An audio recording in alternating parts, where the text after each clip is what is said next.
الرجيم.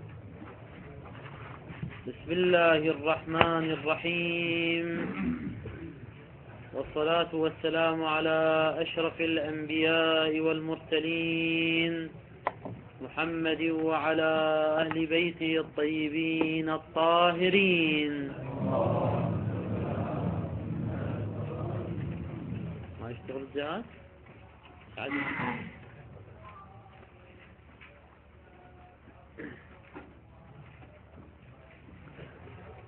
قلنا في الدرس السابق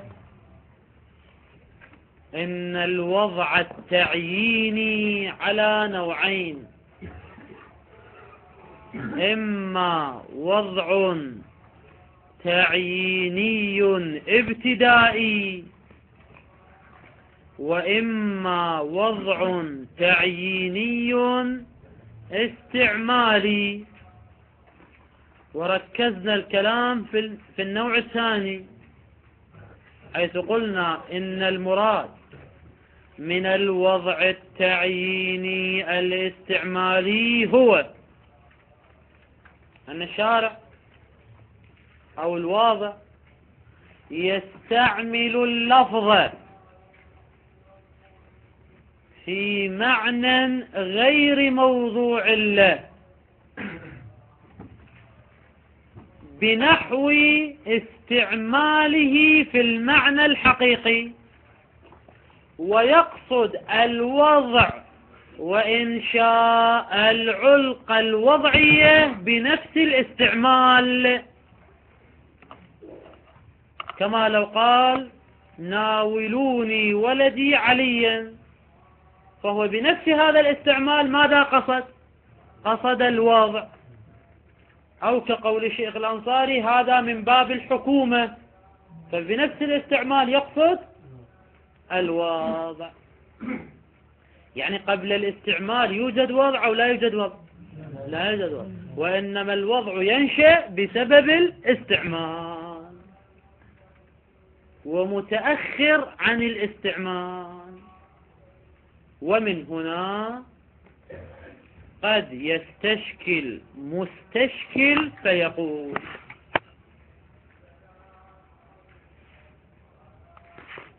الاستعمال إما حقيقي وإما مجازي، واستعمال اللفظ بقصد الوضع للمعنى هل هو استعمال حقيقي أم هو استعمال مجازي؟ من الواضح أنه ليس استعمالا حقيقيا وليس استعمالا مجازيا. لماذا؟ وذلك لأن الاستعمال الحقيقي هو استعمال اللفظ فيما وضع له، فلا بد أن يكون مسبوقا بالوضع حتى يصدق عليه أنه استعمال حقيقي. وأنتم تقولون في الوضع الاستعمالي اللفظ بعد لم يوضع للمعنى، وإنما نريد أن نضعه للمعنى عن طريق الاستعمال، فالاستعمال ليس مسبوقا بالوضع، ولذلك هو ليس استعمالا حقيقيا. في الحقيقة يعني الاستعمال الحقيقي أسبق رتبة أم الوضع؟ الوضع لابد أن يوجد الوضع ثم يحصل استعمال حقيقي. أما في الوضع الاستعمالي استعمال متقدم رتبة على الوضع، فأين هو الاستعمال الحقيقي؟ وكذلك لا يعتبر استعمالا مجازيا. لماذا؟ لأن الاستعمال المجازي فرع وجود علاقة ووضع واستعمال حقيقي. يعني استعمال الأسد في الرجل الشجاع فرع كون كلمة أسد علم الموضوعة للحيوان المفترس، ثم تحصل مشابهة بين الرجل الشجاع والحيوان المفترس، يلا يحصل الاستعمال المجازي. فالاستعمال المجازي متأخر برتبتين عن الوضع، يعني وضع ثم استعمال حقيقي ثم بعد ذلك استعمال مجازي. فإذا لم يكن هناك وضع ولا معنى حقيقي، إذن كيف يوجد لدينا معنى مجازي دون أن يكون هناك معنى حقيقي؟ كيف يوجد استعمال مجازي مع أنه لا يوجد استعمال حقيقي؟ إذن استعمال اللفظ في معنى لم يوضع له بقصد الواضع ليس استعمالا حقيقيا ولا مجازيا، ولذلك لا نقبله، لأن الاستعمال إما حقيقي وإما مجازي، وهذا ليس واحدا منهما. إذن هو صحيح أو ليس صحيحا؟ إذن هو باطل وليس بصحيح. هذا ما يقوله المستشكل. الجواب يجيبه الآخون قدس سره بأننا ذكرنا فيما مضى إن المناط في صحة الاستعمال وعدم صحته هو حسنه أو قبحه عند الطبع العقلاء. فكل استعمال يراه الطبع العقلاء حسنا فهو استعمال صحيح، وكل استعمال يراه العقلاء قبيحا ومذموما فهو استعمال باطل وغير صحيح وغلط. وإن كان لا يسمى حقيقة أو مجاز، يعني استحسان العقلاء، أعيد هاي العبارة، صحة الاستعمال متوقفة على ماذا؟ على استحسان الطبع العقلاء لهذا الاستعمال.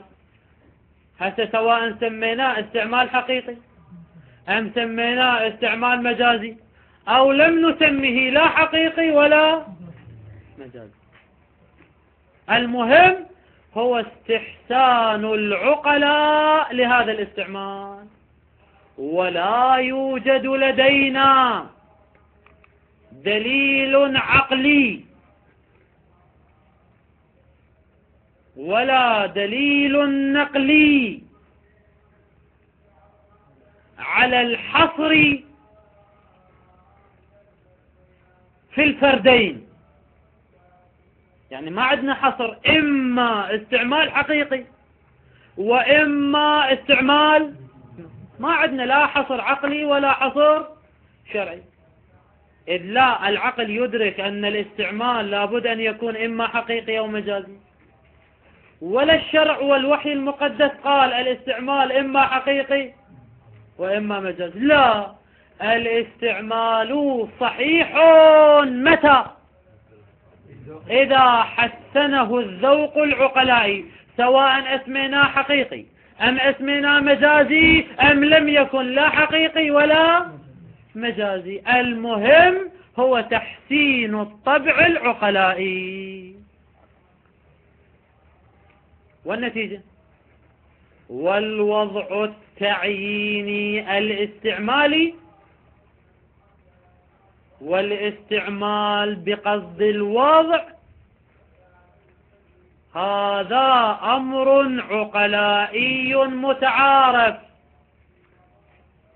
كما في قوله ناولني ولدي عليا، هذا استحسنه العقلاء فهو استعمال صحيح. هسه شو نسميه؟ سميه ما شئت، المهم هو استعمال صحيح ولو لم يكن حقيقيا ولا مجازيا. إذن هذا الإشكال ليس واردا علينا. زين، نقرأ هذا.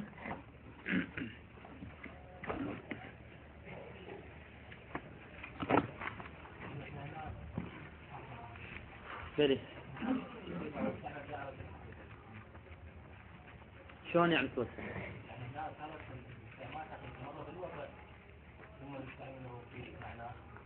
هو هذا معناه منحصر، ما إلى معنى آخر.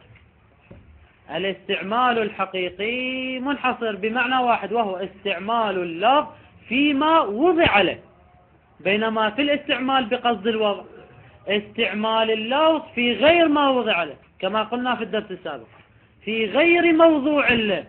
فشلون يصير استعمال حقيقي؟ قال وكون، هذا مبتدأ، خبره قوله غير ضائر، وهذا هو بيان للإشكال، وغير ضائر هو جواب الإشكال. قال بيان الإشكال وكون استعمال اللفظ فيه كذلك، وكون استعمال اللفظ فيه كذلك في غير ما وضع له. يعني شنو؟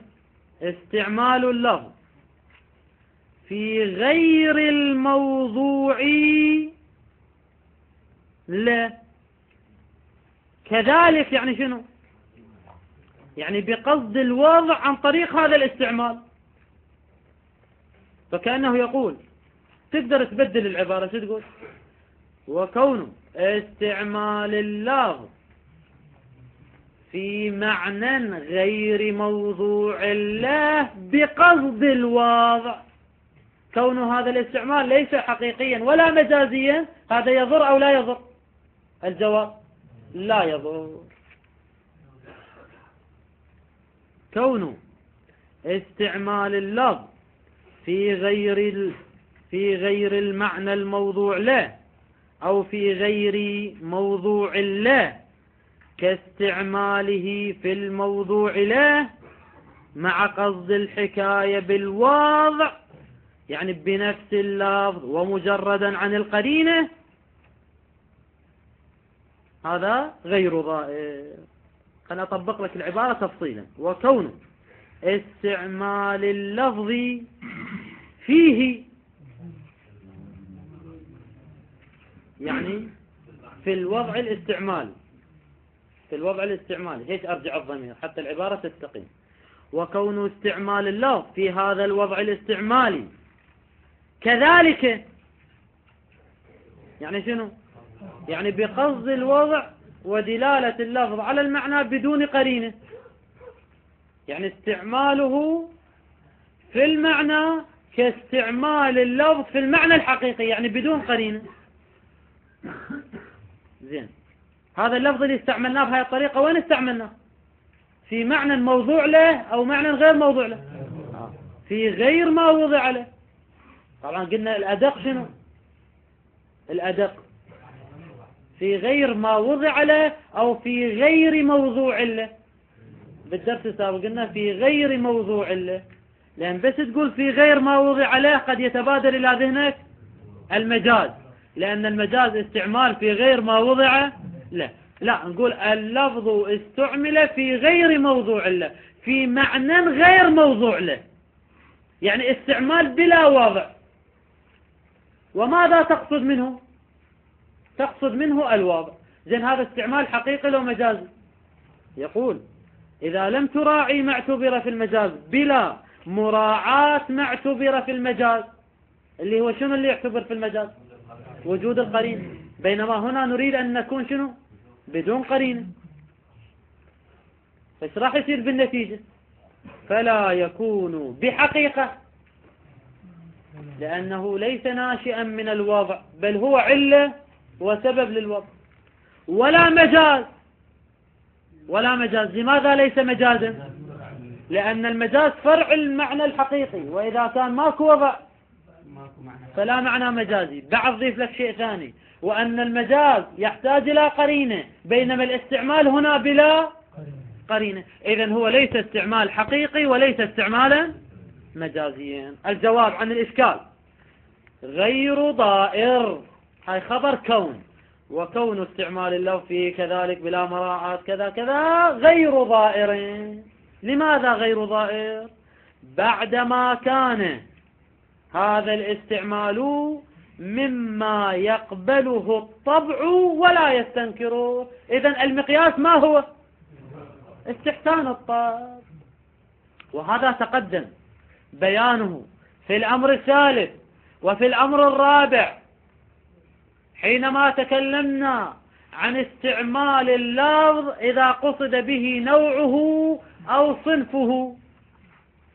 قلنا هذا يصدق حتى في المهملات، إطلاق اللفظ وإرادة نوعه، وإطلاق اللفظ وإرادة صنفه، قلنا يصدق حتى في المهملات. بينما المهملات لا يوجد هناك معنى فيها أصلا، فهذا الإطلاق ليس إطلاقا حقيقيا ولا إطلاقا مجازيا. مع ذلك اعتبرناه استعمالا صحيحا، لأنه مما قبله العقلاء واستحسنه الذوق العقلائي. وهكذا في محل كلامنا. وقد عرفت سابقا في الأمر الرابع والأمر الثالث أيضا أنه في الاستعمالات الشائعة في المحاورات ما ليس بحقيقة ولا مجاز، اللي شنو مثاله؟ إطلاق اللفظ وإرادة نوعه، وإطلاق اللفظ وإرادة صنفه. قلنا يصدق حتى في المهملات، يعني هو لا استعمال حقيقي ولا استعمال مجازي، مع أنه من الاستعمالات العقلائية الشائعة. إذن المدار على الحسن العقلائي، سواء أسميناه حقيقة أو مجاز أو لم نسمه حقيقة ولا مجاز. هذا تمام الكلام في بيان المقدمة. احنا قلنا نبين مقدمة ثم ندخل في الباب. يقول الآخر: إذا عرفت هذا، يعني إذا عرفت أن الوضع التعييني الاستعمالي ممكن، إذا كان ممكن ولا إشكال فيه، فإذا ادعى مدع ثبوت الحقيقة الشرعية في الألفاظ المتداولة على لسان الشارع كالصلاة والصوم والحج والزكاة، وفسر الوضع فيها بمن فسره؟ بالوضع التعييني الاستعمالي، فقال هذه الألفاظ موضوعة لمعانيها بالوضع التعييني الاستعمالي. يقول الآخوند: هذه الدعوة ليست بعيدة، يعني قابلة للقبول أن ندعي هكذا دعوة، بل لو قطع بذلك، يعني قطع بماذا؟ قطع بأن هذه الألفاظ موضوعة في الشريعة لمعانيها المخصوصة بالوضع التعييني الاستعمالي. لكان قطعه هذا ليس جزافيا بل قابلا للقبول. إذن ماذا ندعي نحن الآن لحد الآن؟ ماذا ندعي؟ أن ألفاظ العبادات مثلا المتداولة في لسان الشارع موضوعة لمعانيها المخصوصة، ولكن بها نوع من الوضع، بالوضع التعييني الاستعمالي. وهذا الكلام ليس بعيدا وليس كلاما جزافيا. ثم يذكر الآخون قدس سره على هذه الدعوة دليلا ومؤيدا. دليل ومؤيد لأي شيء؟ لثبوت الحقيقة الشرعية عن طريق وضع التعيين الاستعمالي. أي بمعنى، قبل أن نذكر الدليل، دعوانا هذه أن الشارع قال أقيموا الصلاة، وقصد بقوله أقيموا الصلاة وضع الصلاة لهذه الأفعال المخصوصة والأقوال. ثم بعد ذلك قال الشارع صلوا كما رأيتموني أصلي، فاستعمل الكلمة بقصد الوضع ثم جاء بالقرينة على إرادة المعنى، وهذا وضع تعييني استعمالي. أو قال الشارع ولله على الناس حج البيت من استطاع إليه سبيلا، فالشارع ذكر لفظ الحج، وماذا قصد به؟ قصد به الوضع بهذا الاستعمال للمعنى المقصود. ثم بعد ذلك جاء بالقرينة قال خذوا عني مناسككم، تبين المعنى المراد. فإذا دعوانا المدعى أن هذه الألفاظ موضوعة في الشريعة للمعاني المخصوصة بالوضع التعييني الاستعمالي، ونقيم على ذلك دليلا ومؤيدا. أما الدليل هو دليل وجداني، ونريد به التبادر، حيث إنه لا شك ولا شبهة أن المكلفين حينما يسمعون لفظ الصلاة في آية قرآنية أو في قول للرسول صلى الله عليه وآله، حينما يسمعون أقيموا الصلاة أو يسمعون الصلاة عمود الدين، ماذا يتبادر إلى أذهانهم؟ يتبادر إلى أذهانهم ليس مطلق الدعاء، وإنما يتبادر إلى أذهانهم هذه العبادة المخصوصة. هذه صغرى. إذن الصغرى أنه حينما يسمع المكلفون هذه الألفاظ يتبادر إلى ذهنهم المعاني المخصوصة للعبادة. إذن الكبرى والتبادر علامة على الحقيقة. النتيجة دلالة لفظ الصلاة على هذه المعاني المخصوصة. هذه الدلالة هي دلالة حقيقية أم مجازية؟ دلالة حقيقية، يعني الصلاة موضوعة لهذا المعنى، وإلا لو لم تكن الصلاة موضوعة لهذا المعنى تبادر منها أو لم يتبادر؟ لم يتبادر، ما زال تبادر. إذن هو هو المعنى الموضوع له. إذن هذه الألفاظ موضوعة لمعانيها ولها حقائق شرعية، لكن الوضع من أي نوع؟ من الوضع الاستعمالي.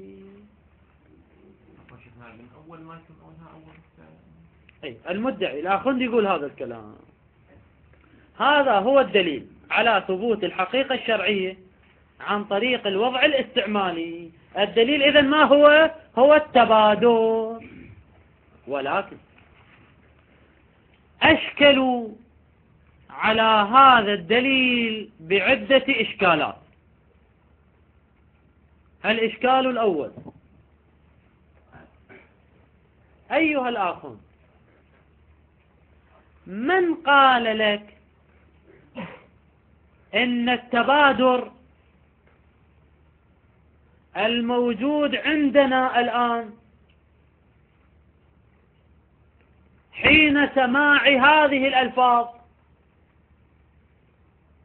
هو نفسه وعينه كان موجودا في زمن الشارع المقدس؟ من قال لك ذلك؟ الآن نحن يحصل عندنا تبادر أو لا يحصل؟ يحصل. لكن كيف تثبت أن هذا التبادر كان يحصل في زمان النبي صلى الله عليه وآله؟ من يقول ذلك؟ يمكن أن يكون هذا التبادر ناشئا في الفترة المتأخرة، يعني عند المسلمين في القرن الثاني، في القرن الثالث، في القرن الرابع. من قال لك أن هذا التبادر كان موجودا في زمنه صلى الله عليه وآله؟ يعني هذا إشكال في الصغرى أم إشكال في الكبرى؟ هذا إشكال في الصغرى. أصلا لا نؤمن بوجود التبادر، كيف تثبت لنا أن التبادر كان موجودا؟ لو كان التبادر كان موجودا عندهم لكان علامة على الوضع والحقيقة، لكن كيف تثبت أن التبادر كان موجودا عندهم؟ هذه دعوة بلا دليل. ثانيا: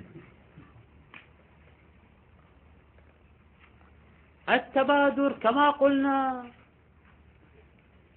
على نوعين: تبادر حقي وتبادر بسبب القرينة.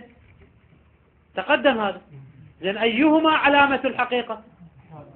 التبادر الحقي.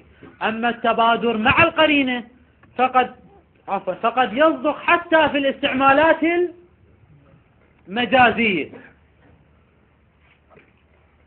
فلو سلمنا أن التبادر واقع وحاصل عند المسلمين في زمان النص، يعني لو تنازلنا عن الإشكال الأول وقلنا التبادر موجود، فمن يقول لك إن هذا التبادر هو التبادر شنو؟ حقي، بل يحتمل أن يكون تبادرا مع القرينة. كيف تثبت لنا أيها الآخوند أن هذا التبادر كان تبادرا حقيا من نفس اللفظ بلا قرينة؟ هذا يمكن إثباته أو لا يمكن؟ هذا يمكن إثباته. كيف يمكن إثباته؟ يمكن أن يكون المسلمون في زمن النص اعتمدوا على قرائن، هذه القرائن لم تصل إلينا. هذا محتمل لو مو محتمل؟ هذا الإشكال الثاني.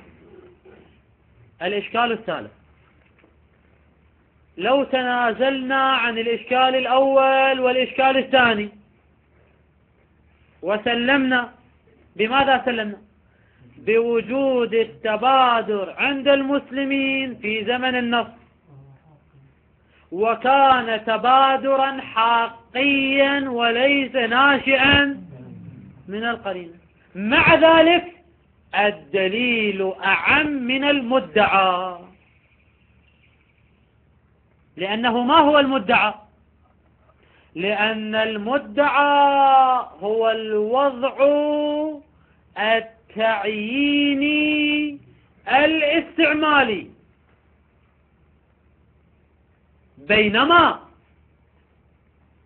التبادر غاية ما يكشف عنه ماذا؟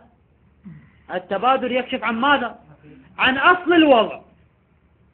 التبادر يكشف عن أصل الوضع الأعم من كونه وضعا تعيينيا ابتدائيا أو وضع تعييني استعمالي أو وضع تعيني. فكل هذه الأنواع الثلاثة من الوضع تؤدي إلى التبادر. فالتبادر كما قد ينشأ من الوضع الاستعمالي كذلك يمكن أن يكون ناشئا من الوضع الابتدائي، يمكن أن يكون ناشئا من الوضع التعيني. فكيف تستكشف أيها الآخون عن طريق التبادر؟ رأسا ماذا تستكشف؟ الوضع التعييني الاستعمالي. من قال لك ذلك؟ الوضع لا يكشف عن ذلك، الوضع يكشف عن الأعم، التبادر يكشف عن الوضع الأعم. أما كونه تعييني استعمالي أم كونه تعيني أم كونه تعييني ابتدائي فهذا يعينه التبادر أو لا يعينه؟ لا يعينه. بينما الآخون قدس سره ماذا أراد؟ أراد أن يستدل بالتبادر على ماذا؟ على الوضع التعييني الاستعمالي. فالدليل أخص أو عفوا الدليل أعم من المدعى. كم إشكال لحد الآن؟ 3 إشكالات. ولكن مع كل ذلك التبادر ليس قضية برهانية حتى نستشكل بهذه الإشكالات، وإنما هو قضية وجدانية وذوقية وسليقية. فقد يكون بحسب وجدان الآخوند وسليقته التبادر موجود ومتحقق، ولكن بحسب وجداننا وسليقتنا التبادر ليس موجود. هذا لا يعتبر إشكالا على الآخوند لأنه دليل وجداني وليس دليلا برهانيا. المهم الخلاصة أن الآخوند يدعي أن الألفاظ الصلاة والحج وغيرها موضوعة لمعانيها الشرعية بالوضع التعييني الاستعمالي، واستدل على ذلك بالتبادر.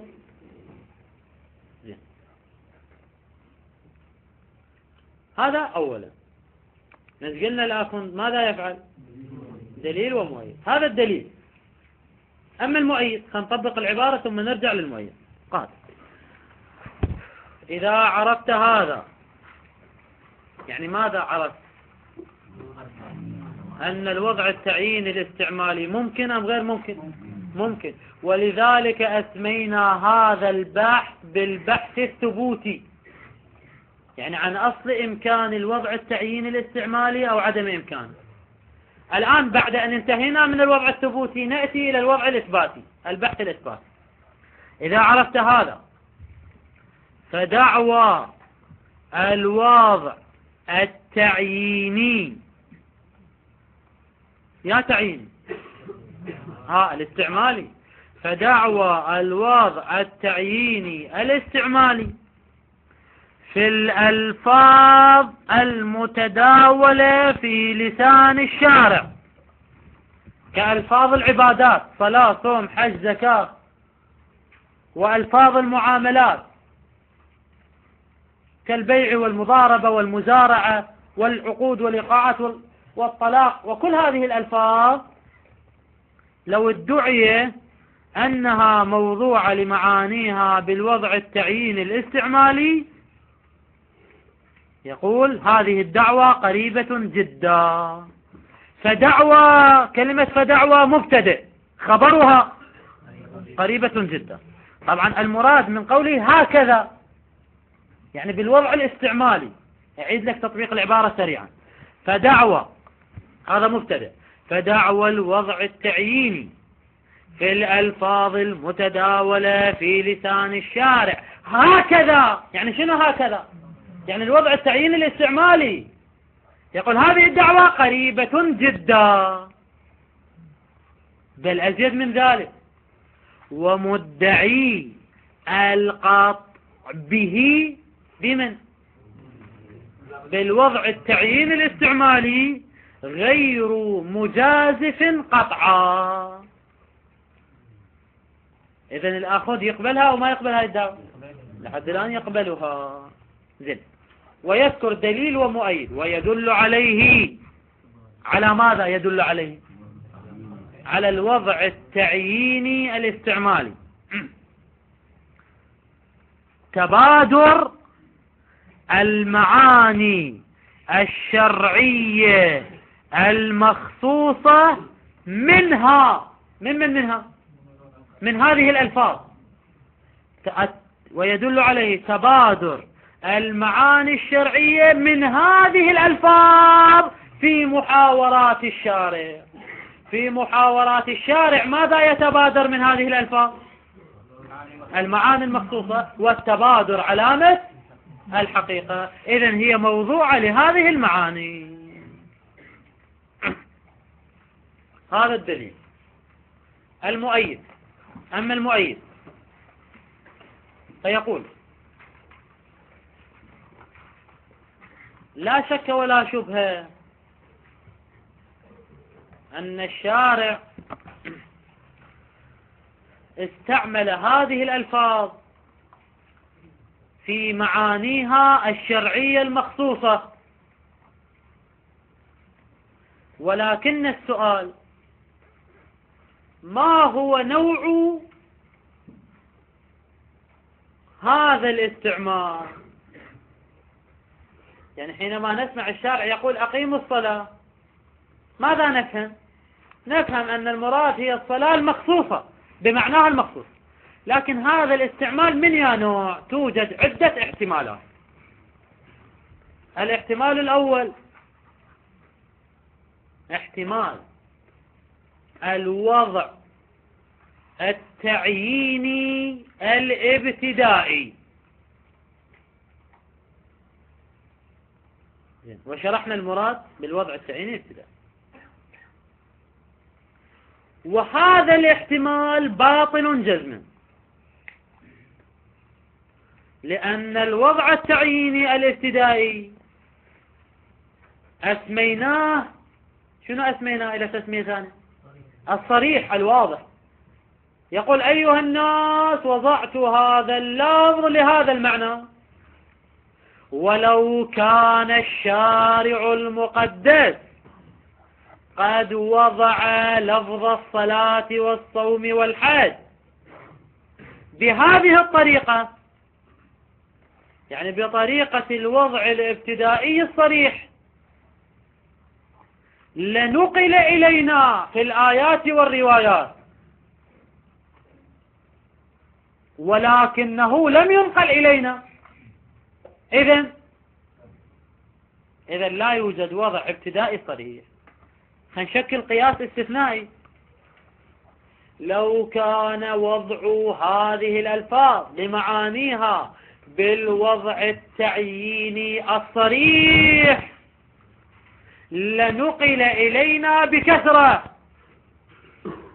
والتالي باطل، يعني لم ينقل إلينا بكثرة، فالمقدم مثله. إذن لا يوجد وضع تعييني صريح. هذا احتمال. الاحتمال الثاني الوضع التعييني الاستعمالي، وهذا هو المدعى الذي يدعيه الآخون قدس سره. ثالث احتمال الوضع التعيني، أي أن هذه الألفاظ استعملت في المعاني الشرعية المخصوصة استعمالا مجازيا، ولكن بمرور الأيام ولكثرة الاستعمال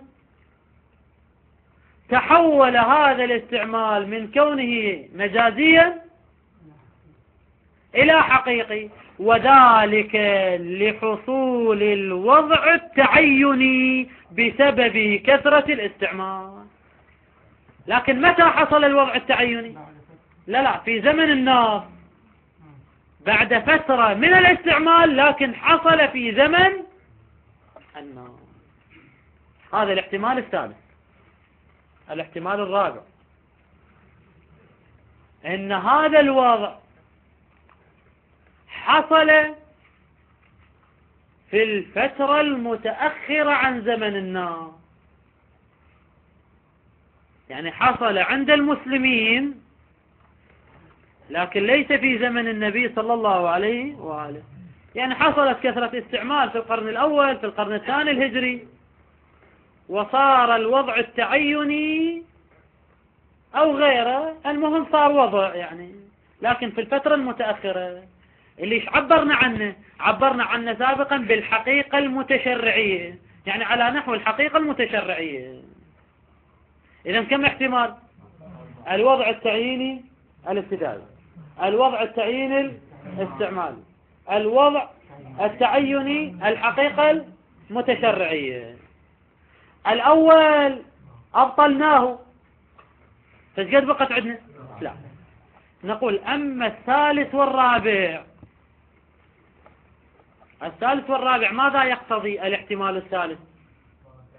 أن اللفظ في بداية الأمر استعمل استعمالا لا مجازيا، ثم بعد فترة ولكثرة الاستعمال صار حقيقيا.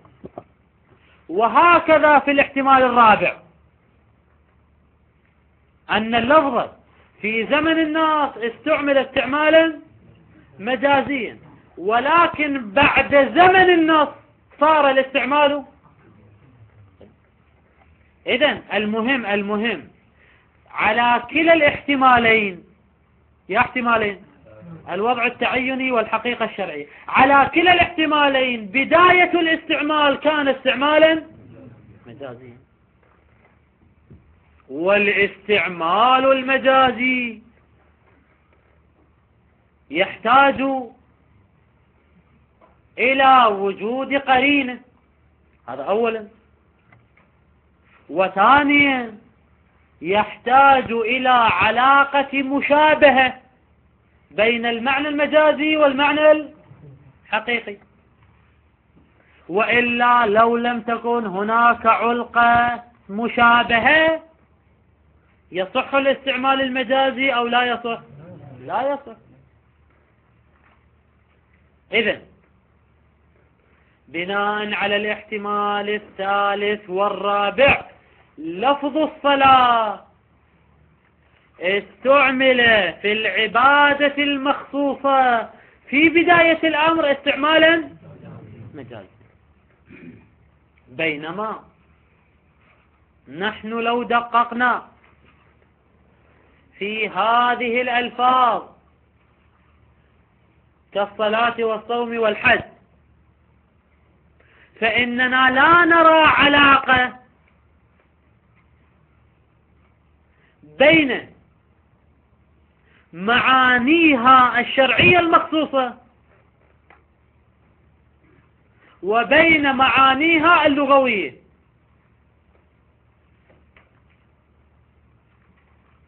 إذا أردنا أن يصح الاستعمال المجازي لابد أن توجد ماذا؟ علاقة مشابهة، ونحن لا نجد هكذا علاقة، أصلا ماكو شبه. مثلا في الصلاة معناها الأصلي السابق الحقيقي ما هو؟ هو الدعاء. زين، أما معناها الشرعي هو هذه الأفعال والأقوال بالكيفيات المخصوصة، ولا يوجد أي شبه بين هذا المعنى الشرعي وبين المعنى اللغوي الحقيقي. وإذا كان لا يوجد أي شبه، فكيف تدعون في الاحتمال الثالث والاحتمال الرابع أن استعمال الصلاة في هذا المعنى المخصوص هو استعمال مجازي؟ كون الاستعمال مجازيا فرع وجود مشابهة بين المعنى السابق والمعنى اللاحق، بينما نحن نجد مشابهة أو لا نجد مشابهة؟ لا نجد مشابهة، لا توجد علاقة سبب ومسبب ولا حال ولا محل ولا غير ذلك. فكيف تدعون أن الاستعمال هنا استعمال مجازي؟ بعبارة أخرى هم من شكل قياس استثنائي. شو نقول؟ لو كان الوضع في الصلاة والصوم والحج وضعا تعينيا كما في الاحتمال الثالث، أو من باب الحقيقة المتشرعية كما في الاحتمال الرابع، لكان الاستعمال في البداية استعمالا مجازيا، وهو متوقف على وجود شبه بين المعنى الأول والمعنى الثاني. ونحن لا نجد هكذا علاقة مشابهة، إذن الاستعمال ليس مجازيا، وإذا ليس مجازيا فلا يصح لا الاحتمال الثالث ولا الاحتمال الرابع، لأن الاحتمال الثالث والرابع قائم على كون الاستعمال في البداية مجازيا. هذا واضح إن شاء الله. إن قلت توجد علاقة مشابهة بين المعنى القديم للصلاة والمعنى المستحدث، لماذا تدعون أنه لا توجد مشابهة؟ وهي علاقة الجزء بالكل، حيث ثبت في محله أن اللفظ الموضوع للجزء يمكن أن يستعمل في الكل استعمالا مجازيا، كما في قوله اعتق رقبة. كلمة رقبة علما موضوعة للجزء، لكنها استعملت في الكل، وهذا استعمال مجازي. الجواب: الاستعمال المجازي القائم على علاقة الكل والجزء نشترط فيه شرطين. الشرط الأول أن يكون ذلك الجزء ركنا، بحيث ينتفي الكل بانتفائه، كما في الرقبة. فإذا انتفت الرقبة ينتفي الإنسان أو لا ينتفي؟ ينتفي الإنسان، بخلاف اليد. اليد لو انتفت الإنسان يبقى، لذلك لا نستطيع أن نطلق كلمة اليد على الإنسان ونستطيع أن نطلق كلمة الرقبة على الإنسان. لماذا؟ لأن الرقبة جزء أساسي، أما اليد فجزء ليس. إذن الشرط الأول أن يكون الجزء جزءا أساسيا ينتفي الكل بانتفائه.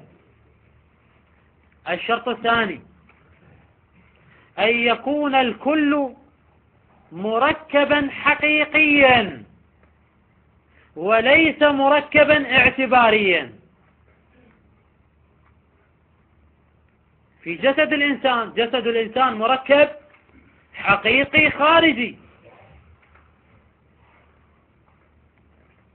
ولذلك يجوز استعمال اللفظ الموضوع للجزء استعماله في الكل.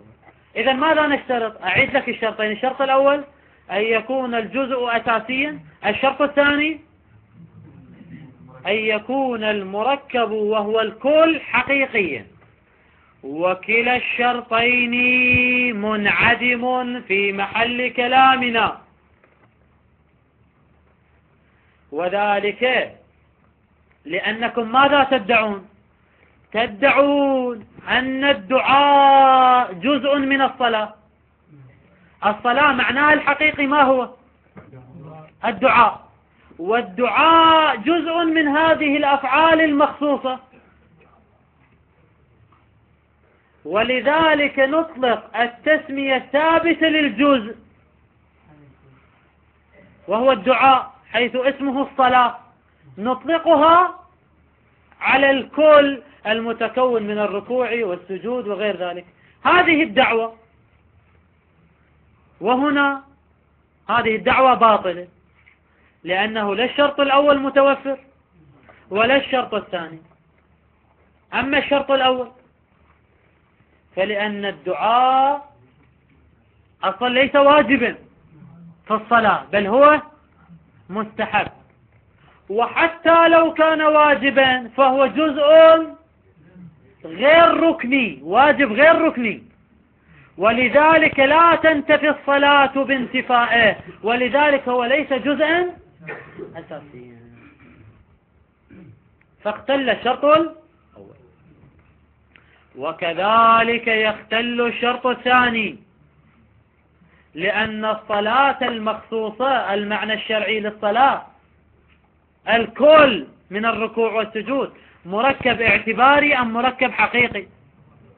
مركب اعتباري، فاختل الشرط الثاني. أصلا هو مركب يتكون من مقولات متعددة، من الكيف المسموع والكيف الكذا وإلى آخره، من الواضع وإلى آخره، فإذا هو مركب ليس مركبا حقيقيا، فلا يجوز استعمال اللفظ الموضوع للجزء في الكل، لأن الجزء ليس أساسيا ولأن الكل ليس مركبا حقيقيا. قال: ويؤيد ذلك، يؤيد من أن الوضع هو وضع تعييني استعمالي، أنه ربما، طبعا قبل أن نطبق العبارة احنا أبطلنا كم احتمال؟ الأول أبطلناه، والثالث والرابع أيضا أبطلناه، فماذا بقي لدينا؟ الاحتمال الثاني وهو الوضع التعييني الاستعمالي. ويؤيد ذلك أنه ربما لا يكون علاقة معتبرة بين المعاني الشرعية واللغوية. أصلا ماكو علاقة معتبرة، يعني لا توجد علاقة شبه.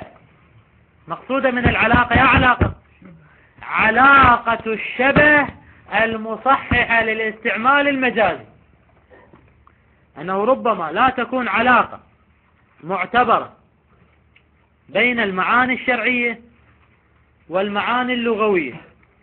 فأي علاقة بين الصلاة شرعا والصلاة بمعنى الدعاء؟ أصلا ماكو علاقة ولا شبه، انت بعد ضيف. إذن لا يكون الاستعمال مجازيا، لأن الاستعمال المجازي يتوقف على وجود العلاقة، وهذه العلاقة غير موجودة. فإذن في هاي العبارة شنو بطلنا؟ الاحتمال الثالث والرابع. زين، إن قلت علاقة الجزء والكل، نقول ومجرد اشتمال الصلاة على الدعاء فالدعاء يكون جزء الصلاة، واستعمال لفظ الجزء في الكل استعمال مجازي. هذا يفيدنا لو ما يفيدنا في المقام؟ نقول لا يوجب، هذا خبر لقوله ومجرد اشتمال الصلاة على الدعاء وكون الدعاء جزءا من الصلاة، هذا لا يوجب ثبوت ما يعتبر من علاقة الجزء والكل بينهما، يعني بين الصلاة والدعاء، هذا لا يوجد. لماذا؟ يقول كما لا يخفى، لأننا نشترط شرطين وكلا الشرطين ليس موجودا. إذن لحد الآن أبطلنا احتمال الثالث والرابع. زين، والاحتمال الأول قلنا واضح البطلان، إذن لا يبقى لدينا الاحتمال الثاني. والحمد لله رب العالمين، وصلى الله على محمد وآله الطاهرين.